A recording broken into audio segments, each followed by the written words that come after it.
Shahupuri law college चौकात 4 दिवसांपूर्वी wholesale steel विक्री करणाऱ्या व्यावसायिकाच्या कार्यालयात घुसून कामगाराला पिस्तूल आणि चाकूचा धाक दाखवून 13 लाख रुपयांची लूट केली होती।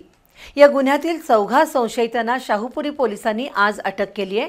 पोलिसांनी त्यांच्याकडून 11,35,000 रुपयांची रोकड, गुन्ह्यात वापरलेलं पिस्तूल, चाकू तसंच 2 चारचाकी वाहनं, मोपेड, मोबाईल संच असा सुमारे 32,31,000 रुपयांचा मुद्देमाल जप्त केलाय।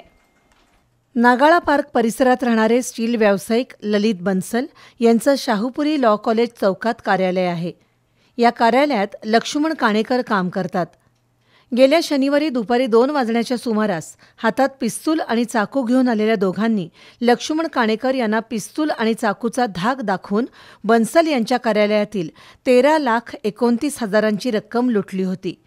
या प्रकरणी लक्ष्मण काणेकर यांच्या फिर्यादीवरून शाहूपुरी पोलिसात अज्ञाताविरोधात गुन्हा दाखल झाला होता। शाहूपुरी पोलिसांनी स्थानिक गुन्हे शाखेच्या पोलिसांच्या मदतीने या प्रकरणी आज 4 ताब्यात घेतले। बाळकृष्ण जाधव, अमरजीत लाड, आशिष कागले, अभिषेक कागले अशी त्यांची नावं आहेत। पोलिसांनी त्यांच्याकडून लुटलेल्या रकमेपैकी 11,35,000ची रोकड, गुन्ह्यात वापरलेली moped, Bolero pickup, Honda Mobilio, पिस्तूल, चाकू, 3 मोबाईल संच असा 32,31,000 रुपयांचा मुद्देमाल जप्त केलाय। ही कारवाई शाहूपुरी पोलीस ठाण्याचे पोलीस निरीक्षक अजय सिंदकर यांच्या मार्गदर्शनाखाली स्थानिक गुन्हे शाखेच्या मदतीनं शाहूपुरी पोलीस ठाण्यातील गुन्हे शोध पथकानं केली आहे।